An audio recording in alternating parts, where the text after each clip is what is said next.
everyone. Welcome to the VIP Weekly Meetup. We got a presentation on a new stock tonight. It's GANX, GANX. We'll get to that in just a second. First, a quick disclaimer. Story trading is not an investment advisor. That goes for all of our guests as well. Investing in securities involves significant risk of loss. We are recording this event. Will be available to our VIP members exclusively for about a week, after which point we may post some of it in part or in whole on social media. So the stock tonight is ticker symbol GANX, Gain Therapeutics. Last trade $3.98, $47 million market cap, not $47. Jason Assad will be our speaker. Before I turn it over to him, let's just quickly look at the chart over here. We have 20, 50, 200-day moving average. Interesting spot here near the 200-day moving average. And also biotechs are starting to get interesting. There's lots of talk about M&A. The sector is a little bit hot, so that's why I agreed to bring Jason on tonight. And I also think there's some catalysts he's interested in talking about. So, at Story Trading, we look at our 4 pillars. It's sentiment, catalysts, fundamentals, and technicals. So with the help of Jason, we're going to get a greater understanding of the stock. We'll learn about some of the fundamentals and the catalysts. We'll put that together with sentiment and technicals and try to help us time markets better. So with that, I am going to introduce Jason. Jason, how you doing?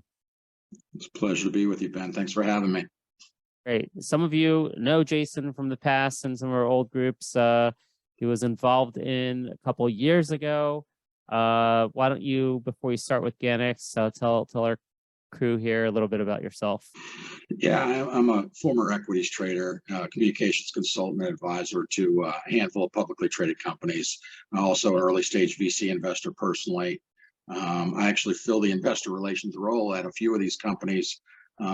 Used to work for Chanticleer Holdings, as you were referring to in the past. Most recently, one that people would probably be cognizant of is Marathon Digital Holdings, where I worked there for the last 10 years until just recently. And we pivoted from a patent company into a Bitcoin mining company, and saw, we were the talk of the town last year, going from 40 cents to $80 at one point with that run on Bitcoin. And it's really an amazing transformation.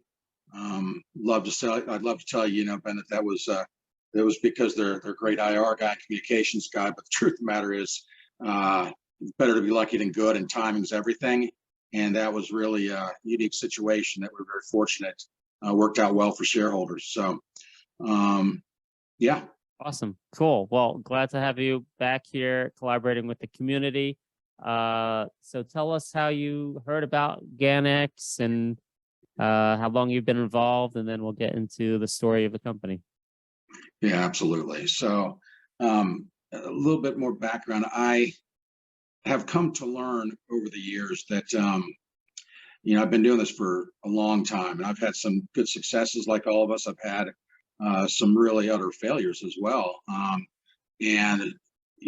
came to learn over time through some of these relationships I made with people, institutional and fund managers, high net worth retail. I started to really rethink my whole strategy, and that was, admitting that I'm not the smartest guy in the room. And there's a reason why the rich get richer oftentimes when it comes to investing in small companies, especially biotech. It's very specialized. And I started really leveraging, and I really indebted myself to some of these relationships with people. And for whatever reason, a few of them really took a special liking to me and started to really help me. And it was just interesting, the amount of due diligence they had, the people that did the due diligence for them, the information they had. It was just really fascinating to see that some of these people continued to do well because they had a network of people around them, and they were surrounded by other people of an equal acumen, I guess you could say. So I've been very fortunate to make some friends who are people much smarter, much better connected than myself, who I'm able to share ideas with, but more importantly, they let me know what they're doing. So that brings me into how I learned about Gain, ironically. I really believe that small companies are a bet on the jockey, right? Management's really important. More than anything, you have a great company, great concept, great business. If you have poor management that's creating a lifestyle company, if it's all about them and not about the shareholders, they're never going to create value. So Gain going back to one of my guys I was just referencing that's been really good to me and who's a former Sachs Capital guy. He very high net worth investor, invests in a lot of biotechs. He for years, Ben, would tell me, he'd say, Jason, hey, buy this stock, blah, blah, blah. And I would buy it and it would do really well. And the guy seemed to have a really good insight. And for years he would tell me, I will not buy a biotech stock unless I have my guy review it and do the due diligence. And I'm thinking my guy's pretty intelligent, but apparently he's got a guy that he really holds in high regard. So it's being trickled down to me by virtue of this one person that he holds in high regard.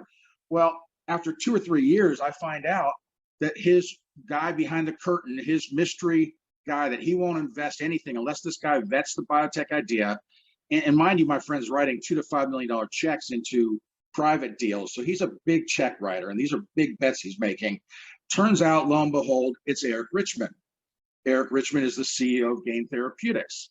So that is what brought me to look into Gain. That was the original linchpin for me reaching out to them, meeting them, spending time with them, and investing in them at higher levels than the stock is now, probably 7-8 months ago. That's how I learned about it, was because my guy had a relationship with Eric, and he was his go-to source. So when I found out Eric was running a public company and my friend was investing in it very sizably, naturally it caused me to want to take a serious look, and I did. Oh, wow. Interesting, fascinating story. I've heard that from other people. We've seen it in action in the network of people that surround you. Absolutely. Very, very important. So awesome that you have those connections. So tell us about, let me pull up the chart before you tell the story so we can get some context over here. Let's see here. Share my screen. All right, we're going to screen one. So I like to look at the chart as I'm hearing this story, because I like to correlate maybe past things that have happened in the history of this the company and kind of correlate with the stock action. That personally gives me, that's basically the whole spirit behind story trading, is to understand that price action so you can learn what are the catalysts that are important to the company, what are the events that make it more valuable to investors who know about the company, and vice versa. And I find that gives me a really, really big edge. So here's context for everyone. You can see it's obviously been down since it's been publicly traded. What year is that here? It's been only about 1.5 years. Does that sound right? Yeah, Ben, the company came public as an $11 IPO. It didn't have any big venture capital people in it. They didn't want them in it. This was a pretty good group of investors who do a lot of deals together. They came public $11. Stock ran to 17 or 18. And then the biotech market just got absolutely annihilated, and everybody was swimming against the tide. And this company was certainly a casualty. It lacked support. It was considered preclinical, which is a big misconception of a lot of people. It's actually a platform play. Everybody says, well, they've got preclinical assets.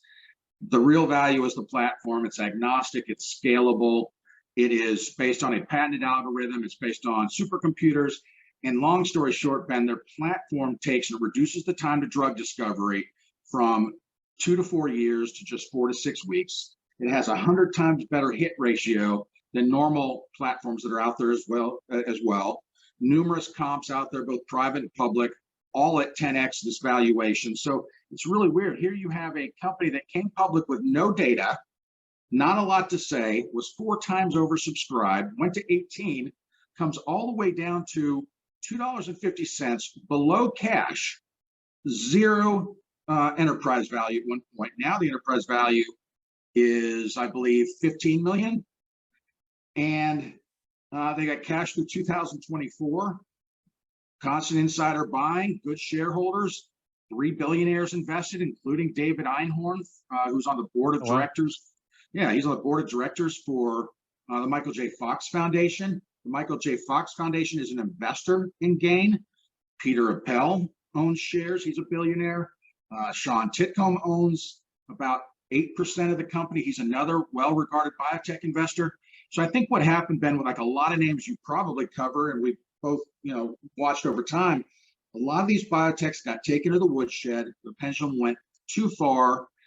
And I think that's where people like us, if we're opportunistic, can buy companies like this at pre-venture valuations for a de-risked public company, which is really an anomaly. Okay, cool. So I guess, a good place to start is trying to figure out what it's worth. And then we can get into the catalyst and things like that. So how do you figure what it's worth? I see that according to Y charts, I'm seeing an enterprise value of $22 million. I see $14 million in cash and a burn rate of $5 million a quarter. Does that roughly sound right? No, that's actually the burn rate is less than that. The current cash as of the end of last quarter was 29.1.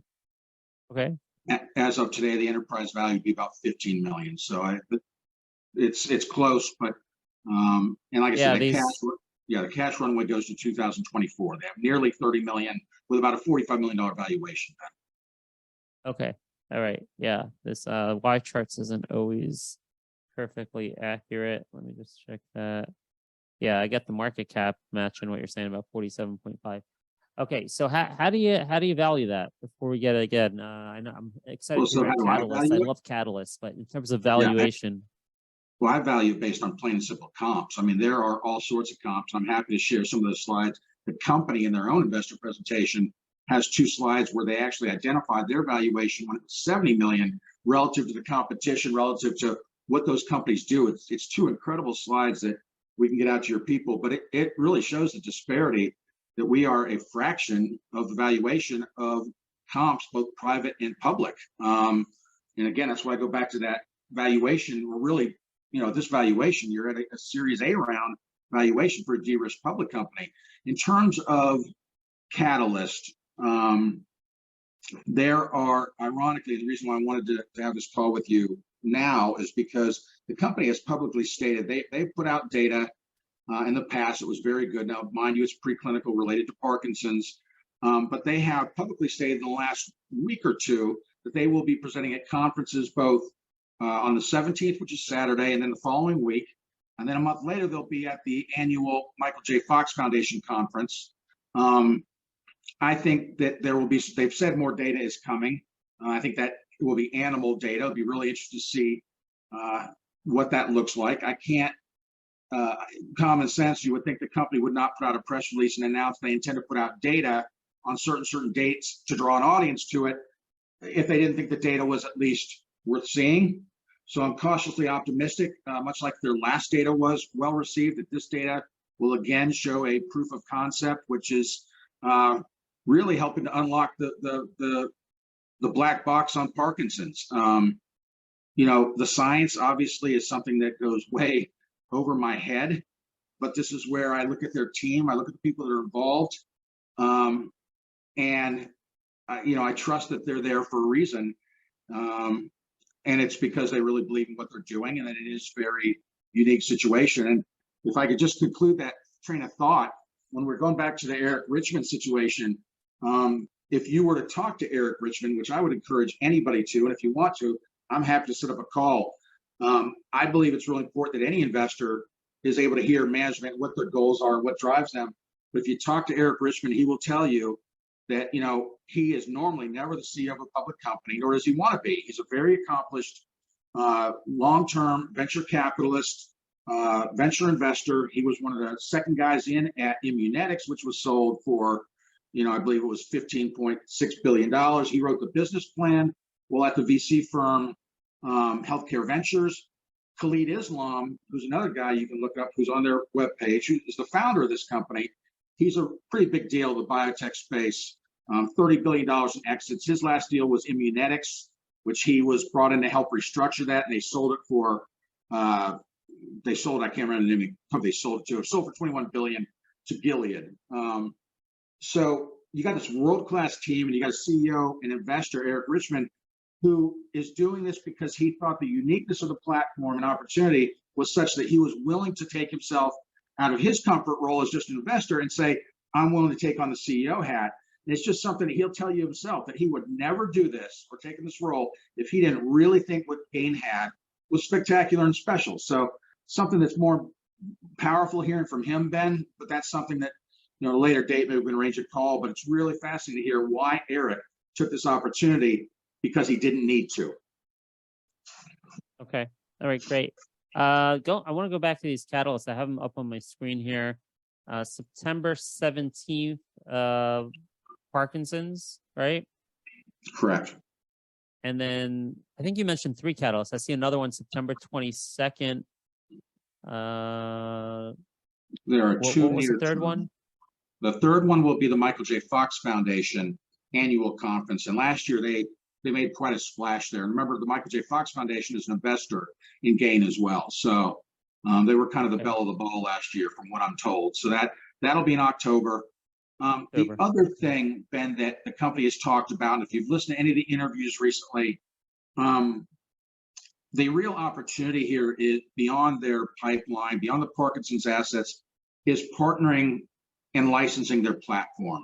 They're able to quickly identify targets that major pharma, believe it or not, has not been able to do. And that's why you're seeing a lot of these companies like them get acquired or receiving big investments, because a platform like theirs, the real value of that platform can be unlocked inside the greater scale of a major pharma.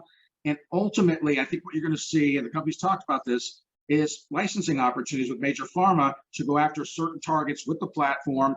And I'm sure that would probably be something like it upfront. There's been a few deals recently with $20, $30 million upfronts for co-development programs. So I think there are licensing opportunities. I don't know when one of those happens, but that is part of my investment thesis. I think the first one is a validation event, and then I think the dominoes fall. And I think with the 12 million shares outstanding and a nice upfront and offloading the cost of the development, reducing the OpEx, I think it's a really compelling model if they can license the platform. Let's take a look at that platform. I see on the website it says, I guess it's called the CTX platform. That's what you're talking about? It is, correct. CTX. And what can you tell us about why that's valuable? So I got a slide here from the investor deck. 8, right. 9, 10. All right. So we got a whole bunch of slides. All right. Yeah. So what it basically does is, as I said earlier, it takes through using, I mean, this type of technology was not available years ago. Absent supercomputers, absent the databases that are out there now that model all the different molecules. I can't remember the name of the one that they just, I can't remember the name of it, but there's one that's out there that they use with the screening against the 3D models. So basically what they're doing is they are making what was previously undruggable, druggable, and identifying targets that previously they could not have identified. So they're doing it by identifying what's called structurally targeted allosteric regulators. So it's an ability basically to identify never seen before targets on proteins involved in diseases across a full spectrum of therapeutic areas. And it provides for a range of drug-protein interactions, including stabilization, destabilization, target protein degradation, a lot of technical names, right? Their pipeline spans neurodegenerative diseases. And the interesting thing is, so you have the platform, Ben, and then you have their pipeline. The pipeline has actually been a proof of concept for their platform, because the molecules they're now commercializing and taking into the clinic have come from organically generated by their own platform, right? So it's kind of interesting how they're doing that. And how do these drugs? I don't know anything about lysosomal storage disorders. Never heard of that. Don't know what that is. But are these like antibodies that are targeting a specific gene, or how's it going to look like at the end? Yeah. So this is where I'm one of those guys, Ben, that I'm not going to try to pretend to be something that I'm not. I'd rather err on the side of caution. I think I could explain it, but it's too important that your investors get it from the horse's mouth, get it from the company's website, get it from the company itself or its press releases. Yeah. I don't want to try and opine on something that these people are much smarter than me. What it basically does is they are identifying misfolding proteins, which are in a segment of the Parkinson's population, and they're able to basically go back in and fix that misfolding protein by identifying it, which then has a downwind type of effect on the disease itself. So, Yeah, these are I don't know questions. anything about this area. Something to do with genetics. It's targeting genes. I don't know anything about it. I'd have to learn about how they plan on adjusting that protein Yeah. by So, targeting the gene. so Bennett, there's one thing to help add to that. Again, I'm reluctant to try and put my interpretation of some of the science elements. So what I'd rather do, what I did in preparation for this call, if you don't mind, I went to the company, one of its largest shareholders, who owns nearly 800,000 shares of the company. He's a fund manager, runs a money management company. He's a guy who I hold in high regard. And I asked him to kind of give me his thoughts on Gain. And it kind of answers some of your questions. Do you mind if I read that to you? I'd be happy to just tell you verbatim. I asked him, I said, give me the pitch. So here is the comments from somebody I consider much smarter than myself. So I said, give me the pitch on Gain from his perspective. He said, their GBA1 program in Parkinson's represents a potential blockbuster if they continue to generate positive data in GBA1 genetic form, but more specifically, if they're able to also demonstrate continued activity in the sporadic form of PD patients, which represents the majority of the PD population. So far, and albeit early, the data is highly compelling. He says Gain should be able to secure a lucrative pharma deal, upfront cash and biodollars based on development milestones and mid to high single-digit royalty upon approval with the PD program upon providing further binding data, demonstrating that their small molecule can bind to the protein of interest, which is alpha-synuclein, and change the conformation of that protein back to its proper state, and continued iPSC data related to the program. There's quite a bit of science. Can you? I'm sorry to interrupt you. That line, can you read it again about the compound would bind to the protein and change its state? Can you just read that again? Yeah, I'd be happy to. So he says, providing further binding data, demonstrating that their small molecule can bind to the protein of interest, which is alpha-synuclein, and change the conformation of that protein back to its proper state. So that kind of addresses what you were asking about. So they're able to change the conformation of a protein back to its proper state. So, and he says there's quite a bit of scientific literature supporting this approach. However, few have been able to do it like Gain has to date. And then he also says beyond the PD program, if the company is able to continuously demonstrate that they can identify novel allosteric binding sites and create small molecules that will bind to them to restore proper enzyme protein conformation, they should be in a position to secure further pharma partnerships in Gouchers and others, and put themselves in a position for non-dilutive funding via partnerships, especially true if they can develop more programs outside of the central nervous system, diseases where large pharma is more interested due to a generally better understanding of the disease and more clearly defined endpoints. For instance, they're not just focusing on neurodegenerative, they're also starting to work on oncology and metabolic diseases as well, which is the cool thing of the platform, is that it's agnostic. It can go after any target. It's not specific. Does that help at all? Yeah, no, that's good. That's interesting.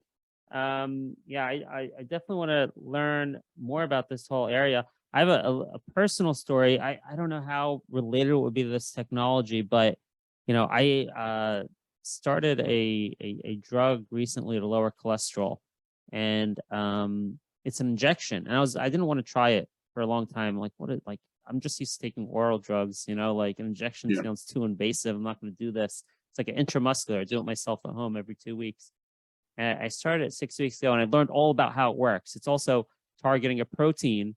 It targets that protein via antibody, though. So your own immune system will, destroy that protein, which then inhibits the destruction of. No, it inhibits the. It's complicated, but whatever it does, it allows your body. It removes a certain protein. Let me take it back. It actually makes sure a certain protein is not removed, because there's a protein in your body which naturally removes LDL from your bloodstream. So it makes sure that your body does not kill that protein, because it's a natural balance that your body has. Your body regulates cholesterol. This is how it regulates cholesterol. It actually destroys the protein, which destroys LDL.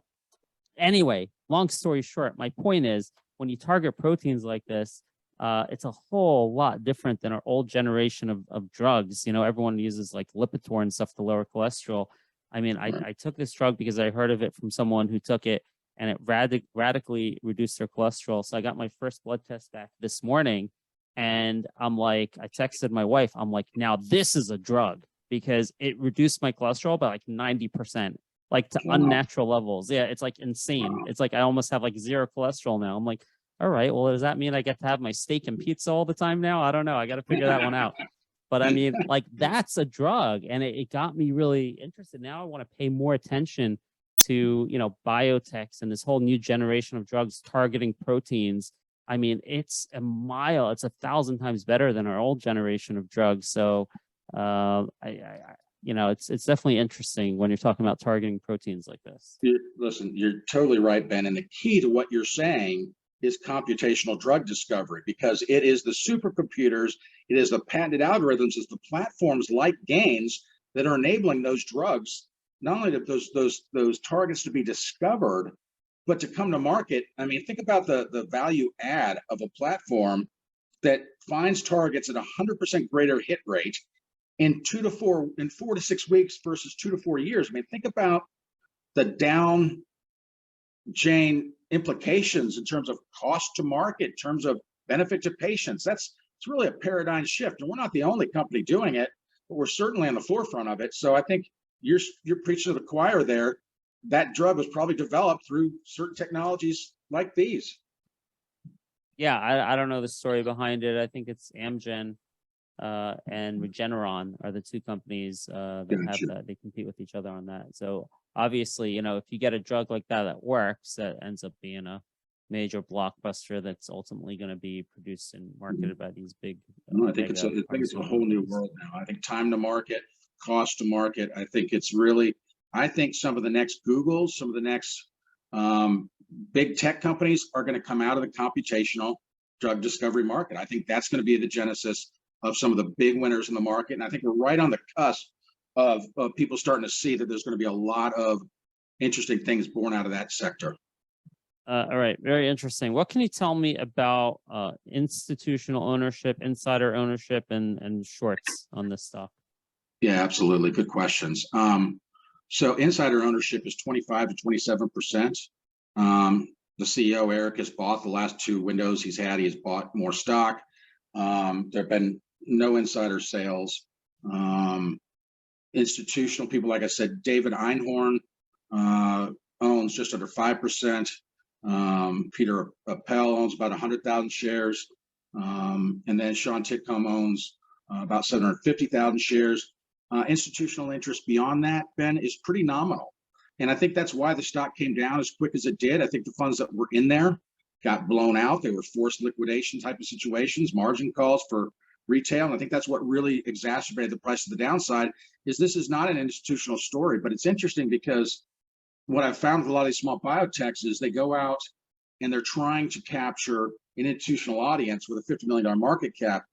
And the reason why what you do is valuable and what I do for some of my clients is valuable is that we're more retail focused. The truth of the matter is, this is one of those companies that retail will take it to a certain number, a certain market cap. They'll get in, they'll take the risk from $4 to $10 to $15. And then what you find is the institutions, and many of them I've dealt with, have said, Jason, it's just too small. But you know what? When you hit $100 million or $2 million market cap, we're going to come in and we'll buy it from 20 to 50. We don't care. Very counterintuitive. You would think, well, why wouldn't they buy it at 4? But time and time again, you find that the institutions want to come in when it's de-risked and that there's more liquidity. So this will be predominantly a retail play till a certain point, and then it will be taken away by institutions, is my expectation, which will be to our benefit, but fairly limited at this point. But I will tell you that the management team and Eric Richmond is very close to some of the biggest fund managers out there. Not going to mention any names, but he's personal friends with some of the big ones in the biotech space. He tells me about their meetings that they've had, and you know, the company's on a lot of radars, but it's just hard to buy, and they're not raising money. So a lot of these funds want to get in on a deal, and they don't want to dilute because they're, you know, this is an equity play for them. So it's going to be interesting to see what happens here. I think the institutional ownership net maybe 500,000 shares, Ben, if that. I'd have to look it up, but it's not consequential. All very, very interesting. One other question I wanted to ask you is a capital structure. Are there any warrants out there? Any? No, it's a very clean cap table, no debt, just under 12 million shares outstanding. Like I said, insiders own about 25%. If you back out notable shareholders that I know or that I'm in contact with or that I've mentioned on this call, I have guesstimated, mind you, this is just a best guess. I would guesstimate the float is probably about 2 million shares. I have direct relationships with at least 5 to 6 shareholders who each own 300 to 500,000 shares of this company, myself included for that matter. It's one of my biggest positions. So I think the float's very nominal. I think it won't take much to see that supply-demand imbalance shift favorably if and when there's a catalyst. Cool. All right. And we got catalyst come in September 17th. New data, September 22nd. I'm not sure if that's new data, is it? Listen, I don't think there's going to be just one catalyst. I think there's going to be a myriad of catalysts. I think the obviously the biggest catalyst would be a license with major pharma, which is something that I'm 75-25 could happen this year. The company's talked about, they've been working on these things. They publicly stated they've been in talks with major pharma for a long time. If and when they get one done, I don't know when, but I am very confident that they will. And the reason for that is predominantly Matthias Alder, who's their COO, is actually a former lawyer. If you read on their own website, they had an interview with him. The last couple social posts also were an interview with him. It's very insightful. This is a guy who, again, could go anywhere he wants, came to work for Gain because the caliber of the people, the caliber of the scientists and the platform. In fact, he just presented it at H.C. Wainwright this morning, so you can listen to that online. But that guy, if you look at even his 8K, where his comp plan is described, he is highly incentivized to sign a major license with major pharma. I mean, it's right in the 8K how he gets his vesting of his RSUs is predicated on success via licensing with a major pharma. He's already done $10 billion in licensing in the past. I speak to him fairly frequently. I have a lot of confidence in him that it's only a matter of time. Is it next month, the month after, Ben? I don't know. For me, this is a 12 to 18 month play. Ultimately, I think the company's just acquired by major pharma anyways. Who was it that has those incentives? It's Eric Richmond or someone? I think you mentioned someone else. Matthias Alder. He's Who's their that? COO. What's his role? Matthias Alder. Is the COO? Correct. Matthias Alder. Yeah, and here's the really cool thing, Ben. On their website, they have a spot on their website that investors can go to. It's called Perspectives. And on that thing, it's everything you could possibly. I've never seen a company I've worked with or invested in that has gone to such great lengths to provide investors with the information that they could do their own due diligence and they can educate themselves. That Perspectives page on their website is brilliant. I mean, everything's there, interviews with management. You can hear them speak, you can see their character. You can learn all about what their technology does. You can hear the Samuel Broder, who's the former head of the National Cancer Institute or National Institute of Cancer under Reagan, speaking on the company's behalf in favor and to the value of their platform in oncology. I mean, all this content is there in one spot. And I always say that the cool thing about this company, and granted, listen, I'm a salesman by nature, and you know me as a salesman, and I get excited about my position. So I would say everybody take what I say with a grain of salt, but do your own diligence. Listen to the interviews, go to the website, check it out. The more you research, the more self-evident it is. This is a really unique opportunity. Awesome. Great. Well, it was great having you here tonight, Jason. It's awesome that you're able to do this freely instead of, last time with Chanticleer, you were working for the company, but now we know it's a little different here. You're a shareholder. Our interests are aligned here, so that's very awesome to have you here collaborating with this company. Definitely a very interesting story. I like the technicals here, definitely at a key level. If it does get good catalyst, if it does have good data, after September 17th, one can imagine it would only go up from that level if the data is good, just because the technicals are really set up nicely over here at the 200 DMA. So any final words you wanted to add, Jason? I would just add, I look at things as, my own investments. I look at the asymmetric risk, and the way I look at the stock trading at, barely above cash with this caliber of management, when it came public to $11 with no data, now they have a ton of good data. The investors in the deal, the proliferation of the technology, the comps in the space. I just think that the risk reward is very compelling. I think, there's always risk with any microcap stock, but in my mind, I say, okay, well, I'm risking maybe 50 cents to the downside. So maybe it's $3.50 on the downside, to possible $50 on the upside. That's, from a personal standpoint, that's kind of how I weigh my own investments, is a risk reward. And I think this is pretty compelling and favorable asymmetric risk. And beyond that, Ben, I would encourage people to call Stacy Jurchison, who's their IR person, or get with me or you, and we'll set up a call with management. They'd be happy to speak to you guys. And they're really, I think that's what did it for me, was the caliber of the team and what they had to say. So Awesome. they're big on transparency, Ben. Sounds good. May take you up on that offer. By the way, September 17th is this Saturday. I was like, oh, that's a couple weeks away. No, it's this Saturday. It's a Saturday. If you do want to take, what's that? Yeah, it's a Saturday. So that'll be Saturday. I assume the company will maybe put out a release on Monday or something like that. Be my so purely a guess. I don't know, but yes, you're correct. Right. So time flies. Unbelievable. That's Saturday. So if you do want to take a risk, if you do want to bet on a particular event, I guess you got to do that by this Friday here at this particular stock. I'm not advocating for that. I haven't made a decision personally either way for myself, but definitely an opportunity there. Jason, thank you so much. And just want to let people know, we did open up a GANX research group. We opened up a dedicated WhatsApp room in our community for GANX, and Jason is part of that room. I made you the admin since you're the expert on GANX over there, and look forward to continuing the collaboration with you there. Ben, I really appreciate you affording me this opportunity, and wish you best luck. Thank you so much for everybody else for listening as well. Great, thank you. And VIPs, hang on. We're going to take a few minutes after we end this recording to discuss the trade of the week ideas that were shared on the panel that I'm part of at Story Trading on Monday nights at Wolf Financial Spaces. So we'll talk about that in just a second. If you're looking at a replay here, then if you're not a VIP yet, make sure to log in at storytrading.com and you can upgrade to VIP. Our plans change all the time. Actually, these are old prices.